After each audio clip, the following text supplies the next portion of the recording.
The Dyatlov Pass Incident. Northern Ural Mountains, Russia, 9 hikers. No explanation. Soviet search teams found the camp in February 1959.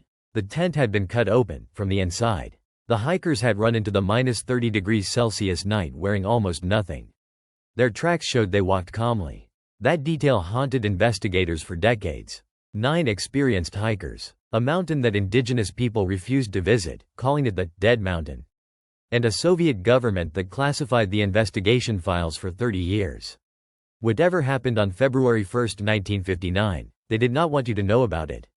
Igor Dyatlov was 23 years old and had completed dozens of difficult mountain expeditions. His team were students and graduates of the Ural Polytechnical Institute, the best of the best. This was supposed to be a grade 3 hike, the highest difficulty classification in Soviet mountaineering. Challenging, not deadly. They disappeared in early February. Rescue teams only began searching weeks later. What they found didn't fit any known cause of death. The tent was intact, except for the cuts from inside. The hikers' belongings were left behind. Their shoes, their coats. In -30°C, they ran barefoot into the dark. The first 2 bodies were found 1.5 kilometers from the tent, frozen at the treeline.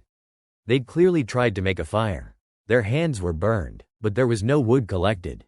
As if they started the fire, then stopped. 3 more bodies were found on the slope between the tent and the trees. They had died of hypothermia. No external injuries. Their faces were frozen in expression searchers described as peaceful.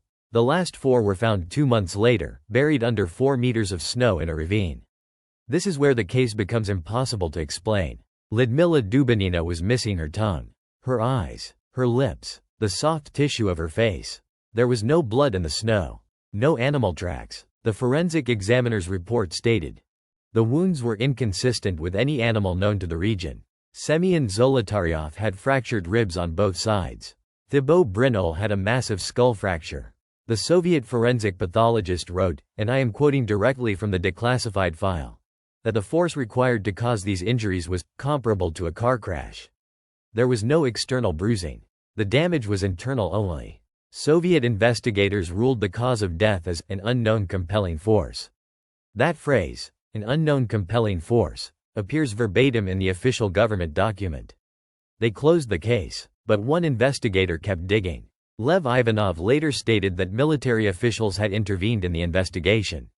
He described seeing glowing orbs in photographs taken by the hikers' own cameras found undamaged at the scene. In 2019, Russia reopened the case. Their new official conclusion? An avalanche. Except there was no avalanche debris.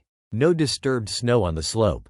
The tent was undamaged above. Experts called the avalanche theory impossible given the terrain. Russia closed the case again within 6 months. 65 years later, we have better forensics.